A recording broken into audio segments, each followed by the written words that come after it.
So I am taking the lead in our conversation tonight.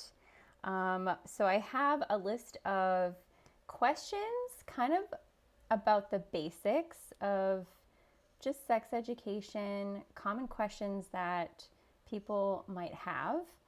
And we're going to talk about our answers to these questions. So I've done some background and prep since I'm taking the lead. So you're going to be like kind of on the spot tonight, Victoria, Perfect. Which I think should be fun.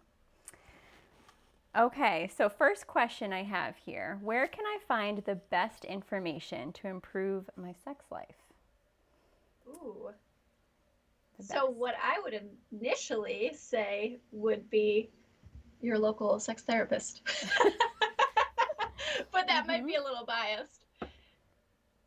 Yeah, besides that, honestly, like books or journals or articles, I would not look to what most people look to, which I would think to be porn. Porn, yeah. And like just like locker room, talk, like just like the rumorville, what you say with your friends, what you hear about your older siblings. I don't know, that was maybe, I don't know if people are hearing things about their older siblings, but like where are we getting our information about, like Yeah, for sure. That makes sense, right? Like your older sister, if you're right, passing along advice or talking about first time experiences. I'm going to dig deeper. I'm going to go deep here. I love it. And my answer to where can I find the best information to improve my sex life would be your own body. Ooh, You weren't there you expecting go. That makes sense. Yeah. Also, nice pun there with going deeper. I know. I thought you might appreciate that. And our one viewer. I hope our one viewer appreciates that. Yeah, your own body. I think we can learn a lot from turning inward, attuning to our own body, exploring our own bodies. There's a lot to be learned through masturbation. Oh, we have a heart. Hello. Hi, some like it hot. We like it Thanks hot. for joining. I think that, and also without judgment, because there is a lot of misinformation out there. There's a lot of negativity about our bodies too, how things should or shouldn't look, or feel or shouldn't feel. And I think so much stigma, right? Like around, especially vulva owners exploring their bodies through masturbation. I feel like there is so much stigma there. There's so much, yeah, there is. I think that it's something that we see for, male identified people. Masturbation is a common normal, like it's an expected thing. But when we think about females masturbating, it's like there's so much more taboo and discomfort around that. And we're gonna talk about vulvas in a moment. We're gonna be talking a lot about genitals tonight. Tonight is like all about the genitalia. I feel like when I think about the basics, we think about learning about basic parts, and there's also a lot of confusion, misinformation, shame, and judgment all around just our genitals. So get ready for all things genitalia. Yeah, and so tuning into our own bodies, listening to our own wants and dislikes, and allowing that to guide you. There's so much to be learned just through that. And there's a lot of people out there that are very disconnected from their body. They don't want to be present in their bodies. They don't feel safe in their bodies could be for traumatic reasons. Very true.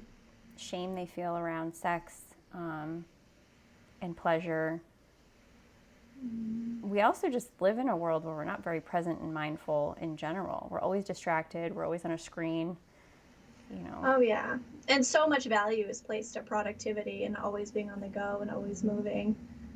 There's shame around taking some time to rest and recover and be mindful too. Mm-hmm. Which is where pleasure lies, in that state of being, of absolutely enjoying, slowing down, leisure time. But that's a different topic for a different day. So I think that a lot of what we'll talk about will kind of build upon that first question of where can I find the best information to improve my sex life. A lot of this comes back to just yourself and respecting your body, honoring your body, learning about your body, understanding your body, and then, communicating that. Okay, we have 3 viewers. Welcome to whoever else is viewing, in addition to Some Like It Hot. Feel free to jump into the chat stream and ask questions, follow-up questions, say hi. Yeah, I know tonight Holly said we're mostly talking about genitalia, but we would love ideas for the future as well for what you guys would like to hear about. Tell us about your genitalia. We'd love to hear about it. Okay. How can I get rid of the shame I feel around sex? Hi, Mr. Johnny Two Shoes. So when you ask about that, my mind immediately goes to Brene Brown in The Power of Vulnerability, right? Combating shame through vulnerability. So to me, that's talking about it, right? Whether it's with friends or your partner or partners or your therapist. That's where my mind goes. It's that knowing you're not alone, right? I think by communicating and connecting with people, so much shame lives in isolation and secrecy and feeling like I must be the only one and no one would understand me and no one would get it. And so when we take the risk and are vulnerable and talk about our insecurities and we realize, wait a minute, I'm not the only one. Other people feel this way too. There's so much dismantling of shame. I think that happens. Absolutely. And when we talk about sex in particular, practicing kind of builds upon the last question, practicing that being in tune with your body and sending yourself loving kindness energy. I love that. And towards your genitals, of course. Specifically. Loving kindness energy towards your genitals, because there's a lot of angst that can come up, right? Or my genitals the right size, shape, color, what other people think. I think if you're a vulva owner, there's a disconnect from your own genitals. You literally can't even see it unless you're really flexible. You need to get a mirror out, take a look, explore. So many women have never done that. Yeah. I think that in and of itself would be an act of preventing or interrupting shame, that shame process. Familiarize yourself with your own genitals, explore, and send yourself loving kindness energy, which can be hard to do when the majority of any vulvas that are ever shown are usually in porn, and they're photoshopped and digitally edited, just like human bodies are in all kinds of marketing and ads and entertainment. Yeah. So always beautifully what is the word? Symmetrical. There we go. Yeah. Thank you. Yes. Or perfectly waxed, right? No blemishes, ingrown hairs, nothing. They're all the same color. They're all that tucked in tight look, and that's not real women's bodies. There's so much variety. Of course, there's a lot of variety in men's genitalia too. So it's absolutely, and it's all normal. It's all normal. So I have a little exercise I thought we could try. Okay. It's probably gonna be pretty corny. I gotta find it. On dismantling shame and increasing your comfortability and familiarity, we are going to say some words and see how we feel. And for the viewers watching, feel free to play along, participate on your own, and see. And if you're willing to share in the chat box what this exercise feels like, we would love to hear from you. Absolutely. Okay. I'm going to say words of different body parts. You're just going to repeat after me, Victoria, and we're going to reflect on how these parts feel. Just reflect on how it feels to say it. Yeah. What do you notice in your body? What do you notice in just what you feel as you say these words? Elbow. Elbow. I feel a little silly. I wasn't done yet. I wasn't ready for your. Oh, I'm sorry. I thought we Follow were the getting feedback directions. immediately. Not very good at following directions. Okay. Tongue. Tongue. Skin. Skin. Okay, now you may reflect on those words. Oh, okay. All right.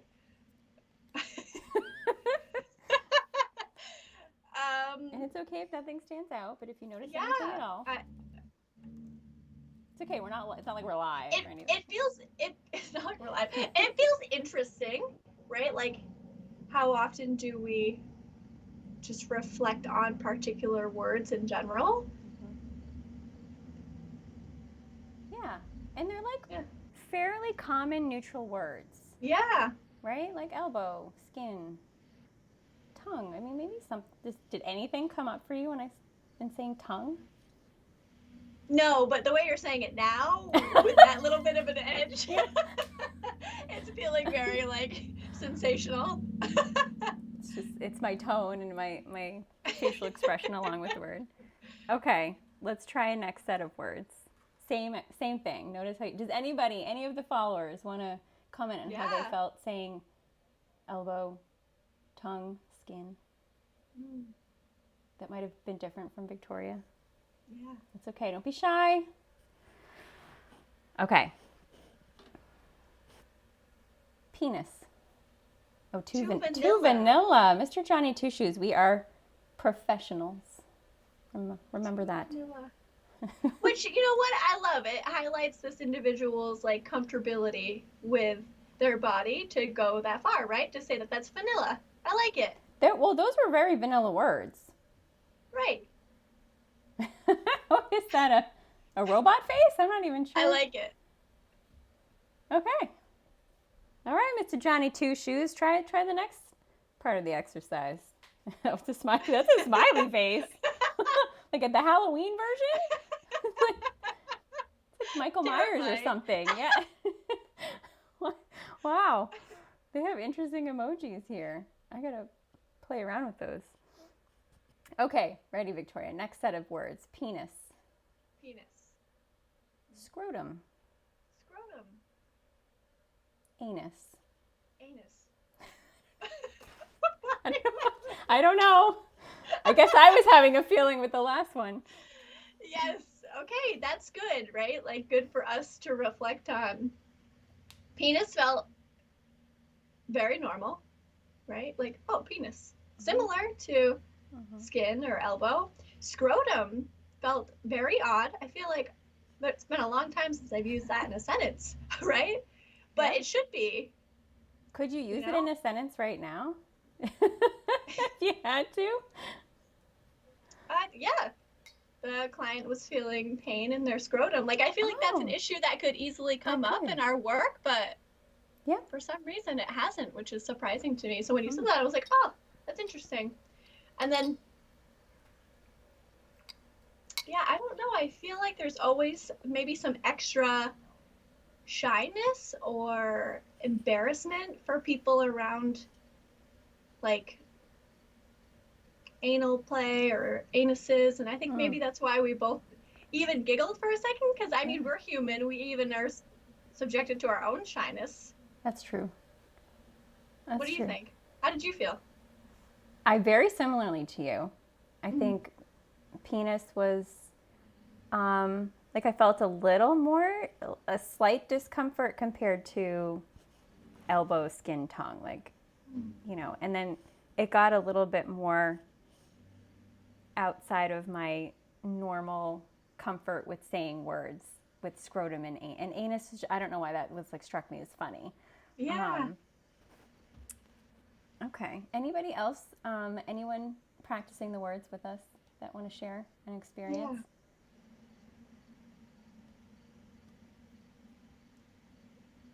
It's okay. We'll wait.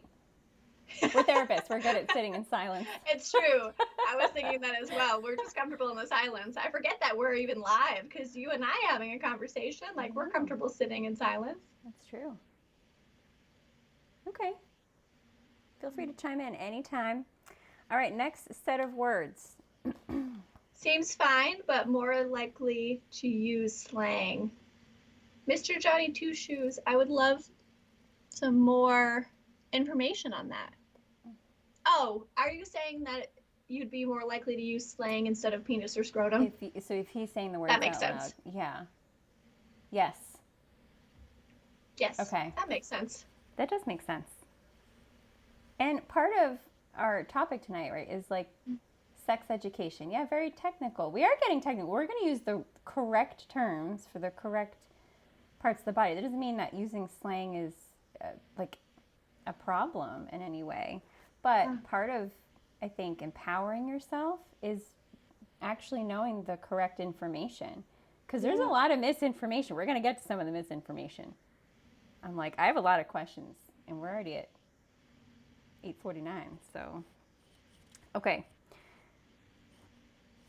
Vagina. Vagina. Vulva. Vulva. Labia. Labia. Clitoris. Clitoris. And your thoughts or reflections there.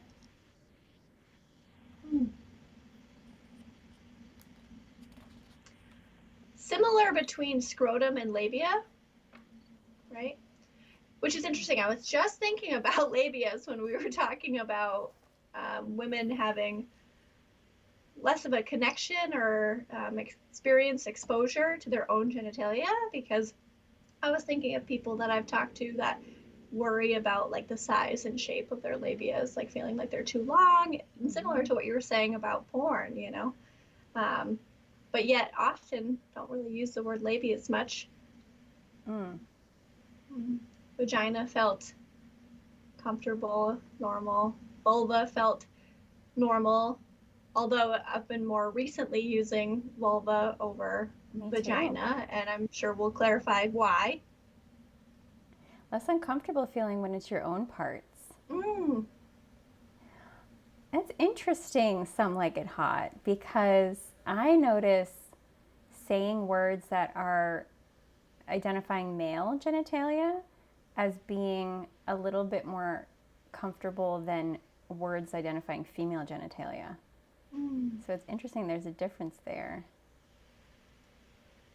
I think that's really interesting as well. And you know how I was saying Mr. Johnny Two Shoes seems comfortable? Like, I wonder if that is also an indicator that some like it hot is just maybe more comfortable with their own body. And I'm hopeful for them. That would be great if so. Could be a positive sign, yeah, that you're like comfortable using the language, owning your body parts, and yeah. Feel free to share more if you'd like. Some like it hot, if we're onto something. Okay. Let's talk about the difference between vagina and vulva. Because you mentioned you're using vulva more often. Would you like to share why? Yeah. I mean, I think we often use vagina thinking that it is the entire genitalia, essentially, but from my understanding, that's not the case, and vulva is a more accurate description of labeling what we would normally call the vagina, which is really more internal from my understanding. Spot on. Spot on. We use the word vagina commonly to describe, the entire genitalia, right? But your vagina is actually the canal internally. So if you're referring to the genitalia in general, all the parts collectively, it would be vulva. So, you know, you can now go around correcting everybody you know on using the right terms, because we often use the term vagina incorrectly. So it's like you wouldn't refer to your face as a forehead. right? Like that's like one part of the whole collective part of you. You wouldn't describe your face saying like throat. It's the same concept. Vulva is like the face. Vagina is the forehead. Right. I love that. Yeah. That's a really good description. And I think it's interesting that it's so common to get it wrong, right? Like to me, that kind of highlights we have like the income gap between men and women, right? We have the orgasm gap between men and women. And then like women's health, we can't even get the label right correctly for the genitalia. Like I think that that's wild. Like, where are we going wrong here? So much is wrong. This is like representative of so much that's wrong that we're not even identifying their correct body parts. And yeah, I totally agree. And I would imagine that there's a lot of people that would feel a little bit more discomfort saying the female terms. Yes, vulva is a mystery. That it is, even to women themselves sometimes. And this is why we are encouraging, if you're a vulva owner and you are listening, get a mirror out. Take a look. I read a book years ago. Funny story, sidetrack here. I was asked by an old coworker of mine if I wanted to join a book club. It's the only official book club I have ever joined. It had a Facebook page, and the very first book they chose to read was called Pussy.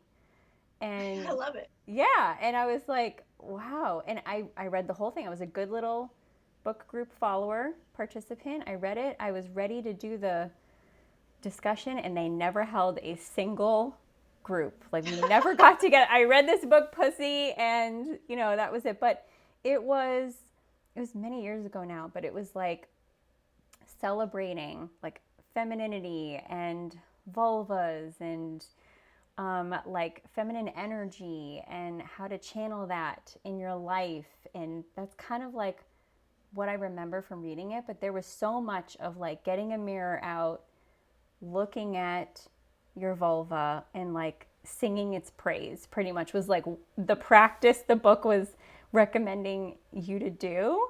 It was really interesting because we do a lot of glorifying, I think, of like penises and such like a strong masculine body part, and like we're all about like guys are always like grabbing it and like playing with it and adjusting it, and there's like no shame in that. And like what's the equivalent of that for a vulva owner? I don't know. I think maybe taking a mirror out, looking at it, and singing its praise would probably be the equivalent. I know. And also it's interesting, right? Like we can praise some of the penis owners that show their bulge through pants. Like the gray sweatpants are really in, right? Because it shows the bulge. But if women have showing of their vulva through a camel toe, I don't know if there's better terminology, then they're like made fun of or shamed for that. Yes. For sure. Totally agree. I feel like there's definitely what's the word? Double standard? Yeah. There's a gap there too. There's a gap, and like we see. Thanks, good Johnny point. Two Shoes. Thanks. Anyway, all right. Where are we here? So that was all for how can I get rid of shame that I feel around sex. I hope we're all feeling less shame now that we've said all the terms and the words. Okay. Other questions? I think that was everything to answer that one. Anything else you want to add to that, Victoria, before we move on to the next question? No, I don't think so. Okay. I feel pain during intercourse. Is this normal? Well, if it's unwanted pain, then no. But if it's like wanted pain through like flogging or BDSM, sure. Like it's normal to want pain in that way. But if you're experiencing pain that's not consensual or requested, then no. Okay. Yeah, you took that in a direction I was not anticipating, but I'm glad we're talking about it.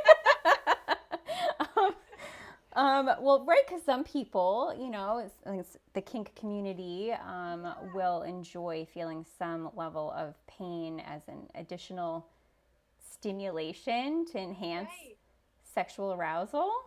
And that's, obviously it's a consensual act, and there's, to do that properly, you have to have safety with, the people that you're engaging in that with, and that wouldn't be a problem. That would be very normal if that's something that you find pleasurable. How about pain during intercourse, like during vaginal penetration? No. Not normal. That's when I would request someone, kind of speak to their OBGYN, speak to like a pelvic floor specialist, see if it's a pelvic floor issue, if it's maybe a lack of lubrication issue. That would be my first question if a client Right. was expressing pain or discomfort during intercourse. I would ask about lubrication. And for a vulva owner, lubrication can vary and look differently person to person. So your own natural lubrication that you create, some people create a lot of lubrication. That's just how they are. And some don't, and that can change with age and hormones. And so it's important to be really mindful that you have additional lubrication you can use if that's a problem. And it's a common misconception that a woman's lubrication is directly related to her level of arousal and desire. And we'll probably cover that a little bit more, maybe in a different episode. I keep calling these episodes. I like want this to be a television show. Like, I don't know. Like, this is a mini series. I'm not sure. But on our next episode, we can dive more into kind of the discrepancies that can happen there. So it's not just because a vagina is lubricated, does not mean that she's very aroused and desiring intercourse. So just keep that in mind. But so having lubrication as an option, that would be my first question, just to kind of assess out, like, well, is this a problem of lack of lubrication? Because that will be painful. That will be painful, and that's not normal. It would not be normal to feel pain during intercourse, and so that could be something to consider and look into. But of course, seeing a doctor, a medical provider, to see if there's anything, or like you said, a pelvic floor specialist, because sometimes there can be problems with the muscles related to the pelvic floor that can create pain. And if a male is experiencing pain during intercourse, also good reason to probably consider lubrication. I think it could be possible that could, probably not as uncomfortable for a woman, but again, consider lubrication, but that would probably be a reason to go see a doctor and get that looked at. That can be related to, like, there could be scar tissue situations happening there. I can't remember some of the other reasons. It's less common that would happen for males, so there's a little bit less information out there. Injuries can happen to a penis, so there could be an injury. Let's see. Yep, pelvicrehab.com is, I wish there was a way to like put links, or they're like, oh, see it in the show notes, or like in the description box. Like, is there the equivalent of that on Twitch? I have no idea. But if there was a way to put some resources, we'll try to figure it out. Yeah.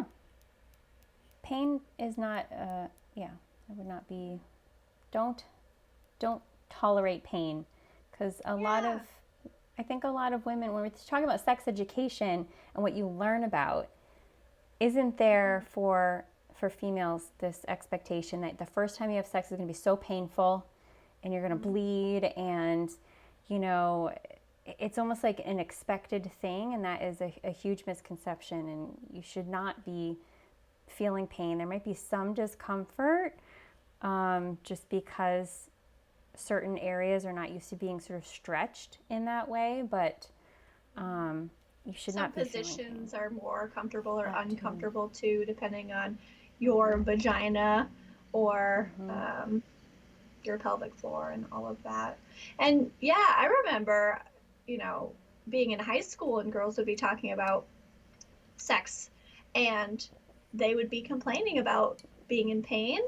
And I would hear their friends say, like, oh, it'll get better, just like grin and bear it for a while. like that's the advice, right? Like that's the normalizing pain, and really grinning and bearing it can really make it a lot worse, because then you associate anxiety with sex, which can tense muscles and create issues. Yeah. It's not that we got to move away from that being the expectation or like assumed to be normal experience, because it isn't, and it doesn't have to be. And there's better ways of approaching having sex, especially for the first time, that are safer and more comfortable and would minimize that potential. Okay, next question here. Are we ready for the next one? Feel free to chime in the chat box if anyone wants to add. One other thing actually that I thought of that I'll add to that too is it does take vulva owners more time to warm up to penetration, right? So you might be experiencing some pain if you are not engaging in enough foreplay, not just because of lubrication, but also literally your vagina expands to allow for penetration. So if you don't give it enough time, that can be painful as well. Isn't that wild? I mean, That's cool. right? It's like it expands, it grows bigger, like all as part of that process. And I mean, I guess like an erection's kind of wild too when you think about it. It's just like it's like these bodies are just like self-inflate, self-grow, just like it's kind of cool. It's pretty cool. Bodies are very cool. Yeah, agreed. Okay, next question here. I feel self-conscious about how my genitals look. What can I do? So we've touched upon this already, but maybe we can dive into it a little bit more. Yeah, I loved your ideas of actually getting familiar with what your genitalia looks like. Also, I do know that there is more push for. Sorry, I'm just more seeing natural. Mr. Johnny Two Shoes comment. It shocks me sometimes. Your erection. Sorry, Victoria. No, that's okay. I missed it too. I missed it. But I know that there's been more talk about vulvas needing to be more realistic in media. And so I believe that there are different like porn sites created by women for women to make it more realistic.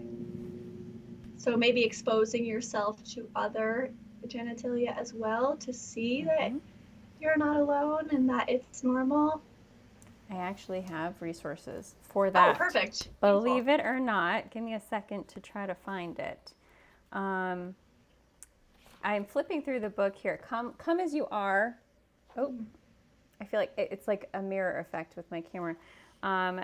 The Come As You Are workbook, but I've also read the book Come As You Are, and it's by Emily Nagoski. It's a wonderful book, definitely a little bit more geared towards women, but I think everybody could benefit from reading this book and learning. She talks about, okay, here are some phrases to Google and search for if you would like to see diverse images of female genitalia.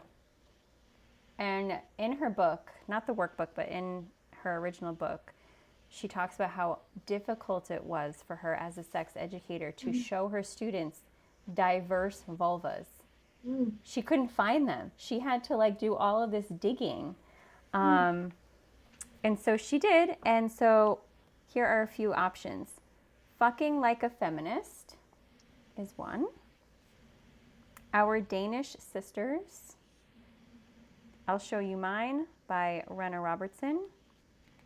And the Visual Vaginal Library? Vaginal. Why was that word hard? Visual Vaginal. It was like, say that 10 times. Visual Vaginal Library are places that you can go to view images of all shapes, sizes, colors, constructs of vulvas. Apparently, we are lacking in diversity in the vulva imagery. So so I feel self-conscious about how my genitals look. What can I do? I think one your genitals are normal. Unless you're experiencing pain in some way, your genitals are normal. There is a wide variety in how genitalia appears. So there is nothing wrong with you, is what I would say. When you think about like how you felt about, your genitals the day you were born, I'm sure, little ones are just wildly curious and think everything about themselves is just fantastic. How you feel about your genitals now is something that you learned. It is something that was taught to you. You have absorbed messages that have influenced the way you feel about how your genitals look. And that's unfortunate. And it's a problem in our culture. It's a systemic issue because they're normal. And we talked about how they're digitally photoshopped in porn, looking at diverse images. Something interesting that I've learned, again from the book Come As You Are, is that we all have the same parts organized in different ways. Every male part is a homologue of a female part, and vice versa. And the word homologue means that both parts come from the same origin. They come from the same fetal tissue when you're developing. I find that really cool. Cool. This is why some people who are considered intersex, this is why this happens, because the way their genitals developed, we're sort of kind of in between, or they have a little bit of both, because they really all come from the same place. So the most commonly known one is the penis and the clitoris are homologue parts. Homologous parts? I don't know if I'm using this word correctly. They are homologues of one another. I know I'm using that. I don't know if there's like a homologous. Anyway. People get the point. It's all right. So, I think it's like 6 weeks-ish of gestation. That part will either develop into the clitoris or the penis. And they end up having different functions, some similar and some different. But let's see, another one, the labia majora, which is the outer lips of the vulva, and is the homologue of the scrotum. So if you actually look closely at a scrotum, there's a seam down the center of it because it would have been split as the labia majora, the outer labia. So it's kind of interesting and cool. And when you think about it, there's so much diversity, I think, in genitalia, but we're all from the same parts, organized in different ways. Yeah. And so trying to think about, I think, embracing diversity, embracing your unique genitalia, telling yourself, reassuring yourself, I am normal. And if somebody has a problem with the way your genitals look, they can take a hike. Absolutely. I think unless somebody is like wildly excited and ready to celebrate your genitals, they are not worthy. Hell yeah. Mm-hmm. So that's what I have to say about that. I want to say something that I missed earlier. We were talking about how to get rid of the shame that we feel around sex. I want to speak to the LGBTQ, specifically trans community, because not everybody is in a place where they can send loving kindness energy to their genitals. That relationship, your relationship to your genitals, could be a very tricky and difficult one. And if you're not there, and that's not something that feels like it's within your ability at that time, that's okay. That's fine. That's normal. You have to meet yourself where you're at. And so you can practice really sending loving kindness, energy, and respect to your body as a whole. And, your genitals might be like the coworker you tolerate, where you're just like, we're going to get along. We don't have to be best friends, but let's just try to get along and have more of that type of a relationship. And it can still be a healthy relationship, even if you don't celebrate and enjoy and love your genitals. Just want to mention that's not necessarily a doable thing for everybody. Okay. I think that was a really good point. Yeah, I forgot to mention that earlier. It's important. Anything else? Any questions from the chat so far? Yeah. How we doing? Some Like It Hot? You still with us? I don't know who else is following. It says we got... I think Mr. Johnny Two Shoes, Some Like It Hot, Eddie. Eddie and you. And that myself, sums it up. I have to have it open to see the chat. Oh, goodness. Okay. We appreciate you guys that are watching, though. And we hope that you're learning something. Yes.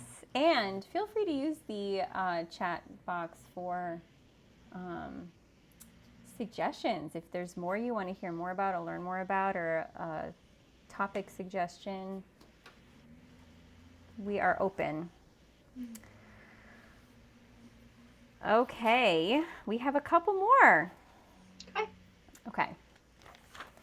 I had sex for the first time and didn't bleed. Wasn't my hymen supposed to break? More stories are good. You like the stories. Oh. We'll see what we can do. What about the pussy book? Is that the kind of story you mean? Okay, so yes. I'll try to come with stories. We'll see. I like to tell a good story. I will do that with clients. If there's something that just I can't help but share because it really resonates with what we're talking about, I will share. Not that you're all clients, but sometimes it fits. Yeah. Okay, so I had sex for the first time and didn't bleed. Wasn't my hymen supposed to break? What's that about? So I have a lot of information on this one, Victoria. I don't know how much research you've done on hymens. I learned a lot. But is there anything you want to say? Yeah, I mean, from what I know, a hymen can break actually somewhat easily. It's from my understanding that you can break it far before ever having sex. But that's just, I think that was just a method to determine if someone was a virgin, and it was like a shameful kind of method to do so. Because I believe some women were virgins before getting into these marriages that expected that, but were treated as if they were not because of the lack of bleeding, which does not always occur. Right. Yes. A lot of what you just shared is what I've also learned.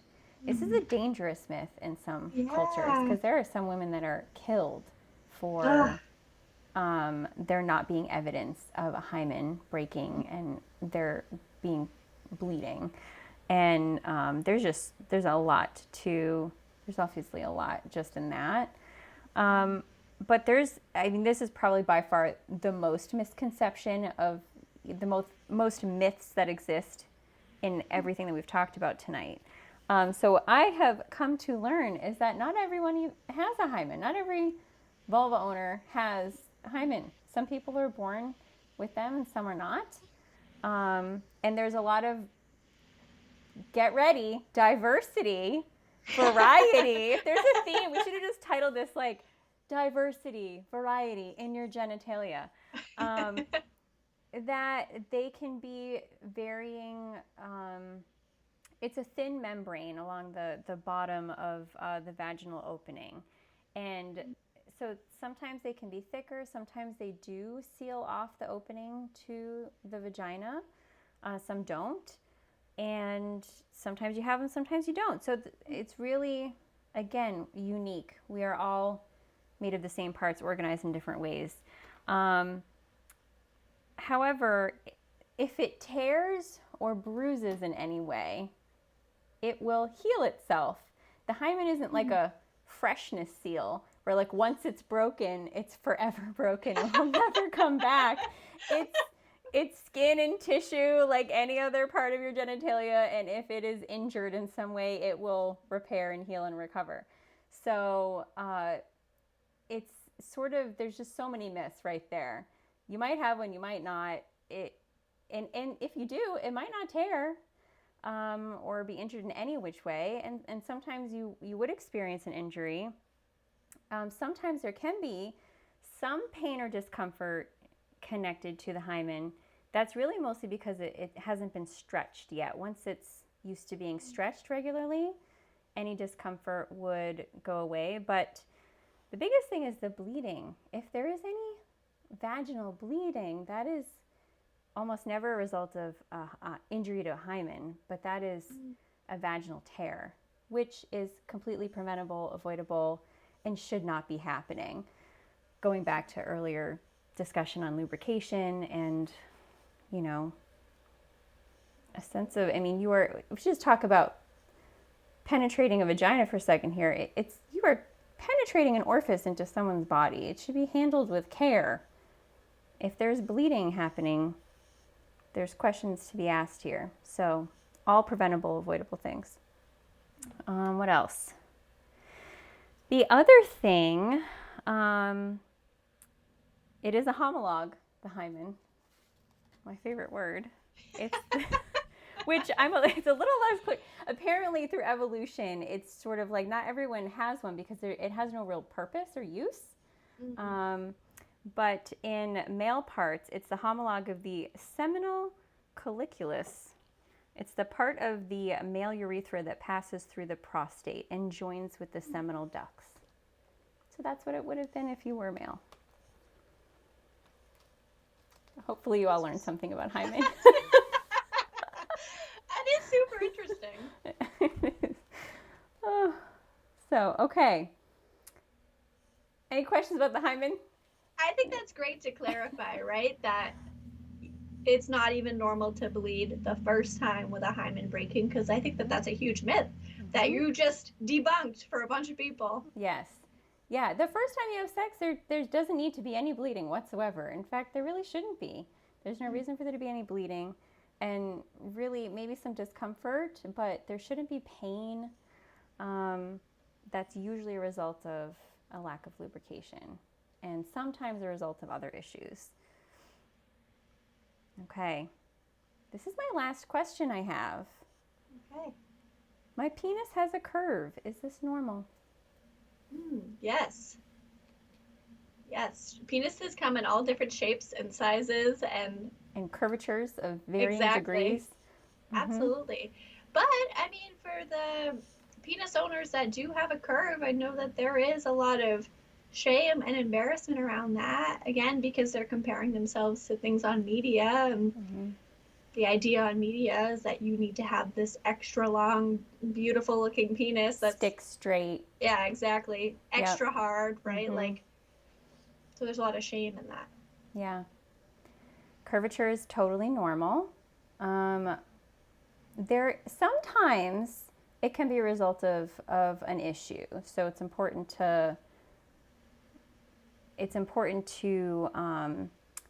notice when it happens. So if you have a curvature in your penis, usually it's something that you would notice when you have an erection. But there could have been, there's 3 columns within the penis. And if one of those columns running through the center of the penis is a little bit shorter than the other, it's just naturally going to shorten one side and therefore create a curvature. So sometimes it's just your biology, it's just your makeup. It's nothing wrong with it, totally normal. But if you notice like your penis starting to curve when it didn't used to, I would say that's something to maybe pay attention to and have a doctor take a look at. Sometimes that can happen as a result of scar tissue building up in there or because of an injury that might have happened.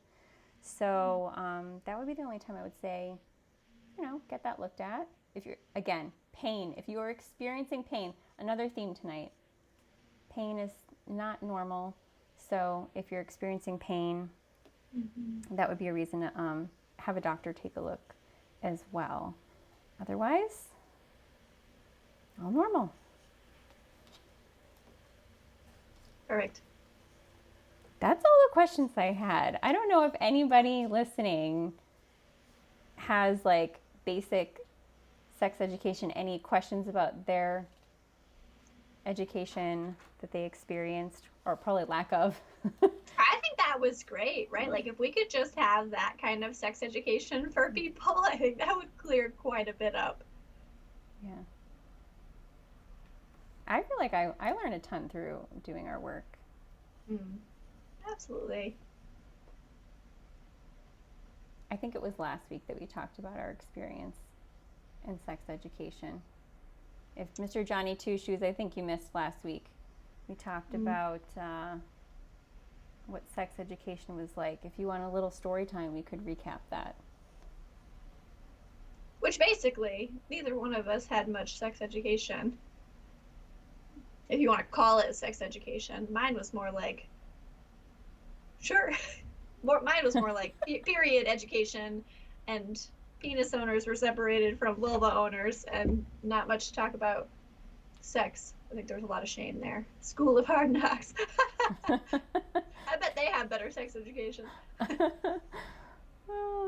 I remember last week sharing that there isn't a whole lot I remember. I feel like I remember all the kids that their parents didn't sign off to remain in the birth control section. And I think that those were kids whose family came from like Catholic families because they don't believe in contraception.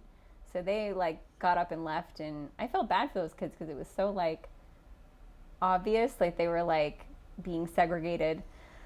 But yeah, I remember, yeah, mostly about menstruation, and I think that there was birth control discussion, and then we watched, that was the first time I ever saw any real footage of a baby being born, and I thought that was mind blowing. I think I was in like the 7th grade, maybe 8th grade, and they're like, now we're gonna watch a video of a baby being born, and they just have the camera on this woman's face. You know, she's fully in labor, you know, working really hard, and you know, I found it fascinating, but then the camera just starts panning down and getting lower and lower, and I was like, oh my goodness, they're actually going to show That's this. real birth control. I like it. So I'm like, That's probably what their intention was too, right? To like scare the heck out of us to never want to have sex. I don't know, but I did find it, like, I remember feeling like a little shocked, a little scared, and kind of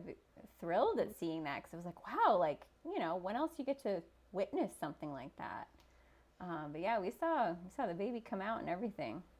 Talk about vaginas and their abilities to shape and mold and grow. it's pretty amazing. It really is. It really is.